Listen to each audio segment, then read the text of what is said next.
తన కెరీర్లో ఫ్లాప్స్ కంటే హిట్స్ నే ఎక్కువ చవిచూశారు వెంకటేష్. అతని పేరుకి ముందు విక్టరీ అనే ట్యాగ్ ఊరికే రాలేదు. మంచి స్టోరీ సెలెక్షన్స్ తో వాటిని బెస్ట్ గా తీయగల డైరెక్టర్స్ ని సెలెక్ట్ చేసుకుంటూ తన కెరీర్ లో మాక్సిమం హిట్స్ లేదా అబోవ్ యావరేజ్ సినిమాలని చేశారు వెంకటేష్. అయితే వెంకటేష్ కెరీర్ లో కూడా కొన్ని ఫ్లాప్స్ ఉన్నాయి. అవి ఫ్లాప్ అయ్యేలాంటి మూవీస్ కాకపోయినా డిఫరెంట్ రీజన్స్ వల్ల ఫెయిల్ అయినవి ఉన్నాయి. అవేంటో ఇప్పుడు ఈ వీడియోలో ఒకసారి చూద్దాం. నెంబర్ 1, భారతంలో అర్జునుడు. 1987లో కె రాఘవేంద్రరావు గారి డైరెక్షన్ లో వెంకటేష్, ఖుష్బూ జంటగా వచ్చిన సినిమా ఇది. పరుచూరి బ్రదర్స్ మాటలు, చక్రవర్తి గారి సంగీతం ఈ మూవీకి మెయిన్ ఎసెట్స్. వెంకటేష్, రావు గోపాలరావు గార్ల పెర్ఫార్మెన్స్లు నెక్స్ట్ లెవెల్. కానీ ఈ సినిమా ఫ్లాప్ అయింది. నెక్స్ట్, సూర్య ఐపీఎస్. 1991లో కోదండరామిరెడ్డి డైరెక్షన్ లో వెంకటేష్, విజయశాంతి లీడ్ రోల్స్ లో వచ్చిన మూవీ ఇది. ఫస్ట్ హాఫ్ మొత్తం సరదాగా సాగిపోతూ ఉంటుంది. వెంకటేష్ కి తన ఫ్లాష్ బ్యాక్ తెలిసిన తర్వాత నుంచి మొత్తం మూవీ సీరియస్ గా మారిపోతుంది. మేబీ అదే రీజన్ ఏమో ఈ మూవీ అంతగా ఆడకపోవడానికి కారణం. నెక్స్ట్, ముద్దుల ప్రియుడు.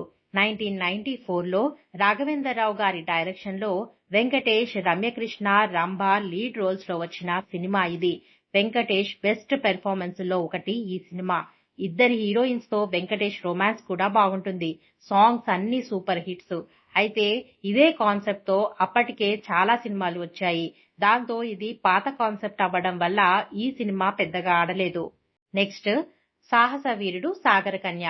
1996లో వెంకటేష్, శిల్పా శెట్టి, మాలాశ్రీ లీడ్ రోల్స్ లో వచ్చిన ఈ సినిమాకి కె రాఘవేంద్రరావు గారు దర్శకత్వం వహించారు.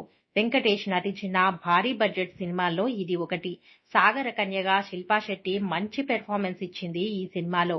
భారీ తారాగణం. అయితే ఇలాంటి స్టోరీస్ కి అప్పటికి లైఫ్ అయిపోయింది. మాయలు, మంత్రాలు, నిధులు ఇలాంటి స్టోరీ లైన్ చాలా పాతది. అందువల్ల ఈ మూవీ ఫ్లాప్ అయింది. కరెక్ట్ టైంలో రిలీజ్ అయిన సినిమా అయ్యుంటే బ్లాక్ బస్టర్ అయ్యుండేది. నెక్స్ట్, చిన్నబ్బాయి. కె విశ్వనాథ్ గారి డైరెక్షన్ లో స్వర్ణ కమలం లాంటి కల్ట్ క్లాసిక్ మూవీ తర్వాత వెంకటేష్ యాక్ట్ చేసిన మూవీ ఇది. రమ్యకృష్ణ, రవళి హీరోయిన్స్ గా నటించారు. శ్రీవిద్య గారు మంచి రోల్ ప్లే చేశారు. డీసెంట్ మూవీ ఇది. అయితే పవిత్ర బంధం లాంటి బ్లాక్ బస్టర్ మూవీ తర్వాత వెంకటేష్ నటించిన ఈ మూవీ కావడంతో ఇది ఫ్లాప్ అయింది. నెక్స్ట్, దేవీపుత్రుడు. 2001లో వెంకటేష్, సౌందర్య, అంజలా జవేరి లీడ్ రోల్స్ లో కోడి రామకృష్ణ గారి డైరెక్షన్ లో వచ్చిన మంచి ఫ్యాంటసీ విజువల్ వండర్ మూవీ ఇది. ఈ మూవీలోని గ్రాఫిక్స్ కి, మంచి సెంటిమెంట్ కి చాలా పాజిటివ్ రివ్యూస్ వచ్చాయి. కానీ అదే టైంలో రిలీజ్ అయిన బాలకృష్ణ నరసింహనాయుడు మూవీ దెబ్బకి ఈ సినిమా ఫ్లాప్ అయిపోయింది. లేకపోతే ఇది చాలా మంచి movie. Next, Vasu. A Karunakaran direction లో వెంకటేష్, భూమిక లీడ్ రోల్స్ లో 2002లో ఈ సినిమా రిలీజ్ అయింది. హారిస్ జయరాజ్ మ్యూజిక్ లో వచ్చిన ఈ మూవీలోని సాంగ్స్ అన్ని super duper hits. Story line పాతదే అయినా త్రివిక్రమ్ డైలాగ్స్ వల్ల ఈ మూవీకి పాజిటివ్ మార్క్స్ పడ్డాయి. వెంకటేష్ కెరీర్ లో 50వ మూవీ కావడంతో ఈ మూవీ మీద మంచి ఎక్స్పెక్టేషన్స్ క్రియేట్ అయ్యాయి.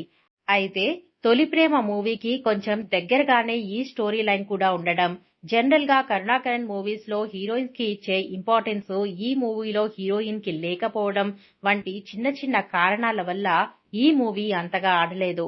నెక్స్ట్, ఘర్షణ. 2004లో గౌతమ్ వాసుదేవ్ మీనన్ డైరెక్షన్ లో వెంకటేష్, అసిన్ లీడ్ రోల్స్ లో వచ్చిన మూవీ ఇది. వెంకటేష్ చాలా కష్టపడ్డ మూవీ ఇది.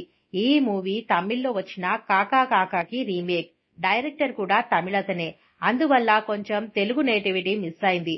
వెంకటేష్ యాక్షన్, మ్యూజిక్ ఈ సినిమాకి చాలా ప్లస్ పాయింట్స్. మిక్స్డ్ రివ్యూస్ వచ్చినప్పటికీ ఈ మూవీ ఒక మోస్తరుగా ఆడింది కానీ మంచి బ్లాక్ బస్టర్ అవ్వాల్సిన సినిమా ఇది. మరి వీటిల్లో మీ ఫేవరెట్ మూవీ ఏదైనా ఉంటే కామెంట్స్ లో షేర్ చేసుకోండి. మరిన్ని ఇంట్రెస్టింగ్ వీడియోస్ కోసం ఈ ఛానల్ ని సబ్స్క్రైబ్ చేసుకోండి.